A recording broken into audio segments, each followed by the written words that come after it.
This is Dong Nai Radio and Television Station. Welcome to the news today.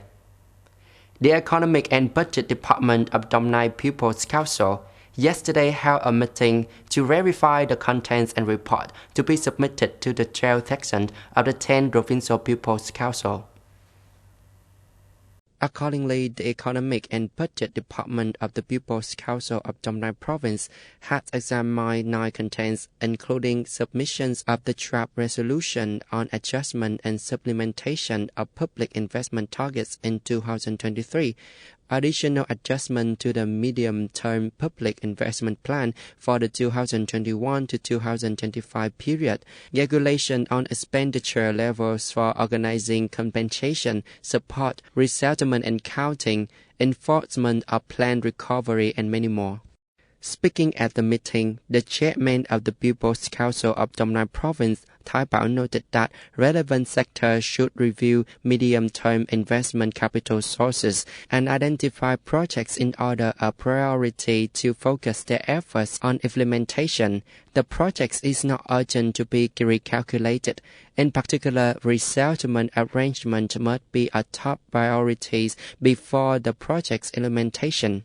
The head of the Economy and Budget Committee proposed that, based on comments made at the meeting, the departments must supplement relevant documents to have a basis for the board to add to the verification report and submit it at upcoming meeting of Provincial People's Council.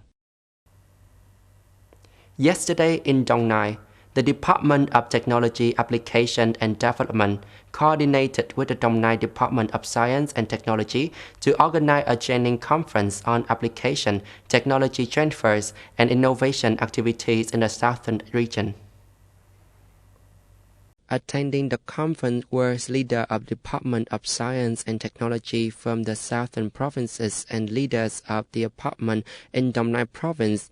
Here, the delegates listened to the 2 topics presented on the content instruction, the process of assessing the production technology level and capacity of enterprises, and the assessment of the manufacturing technology level and ability in Vietnam, supporting small and medium enterprises in application, transfer, and innovation in technology, thereby helping the management agency of ministries, branches, and locality to know the technological level and capacity of enterprises and overview the technical capacity of the industry and many more, promoting the application, technology transfer, and innovation activities.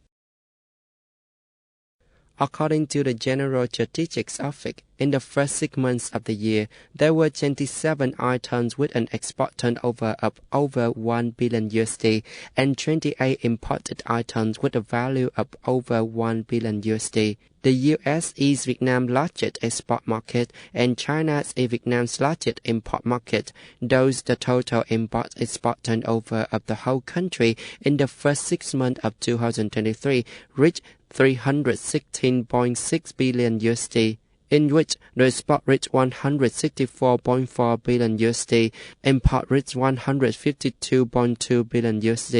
With this result, the trade balance of goods had a surplus of $12.25 billion.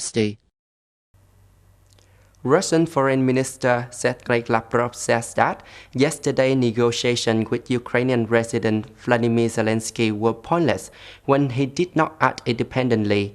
The statement was made by Mr. Lavrov in an interview with Portuguese radio and television.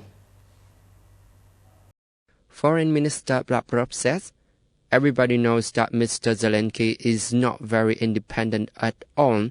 Of course, he is improvising independent on the situation, but negotiating with him is pointless." In the interview, Mr. Lavrov also mentioned the meeting initiated by Kiev in Copenhagen, Denmark. He says a group of Western countries met in Copenhagen. The group consisted of 7 countries.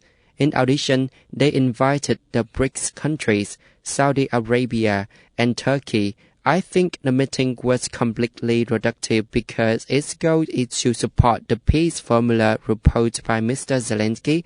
According to Lavrov, Kiev's formula requires Russia to surrender and punish, as well as compensate Ukraine for damage.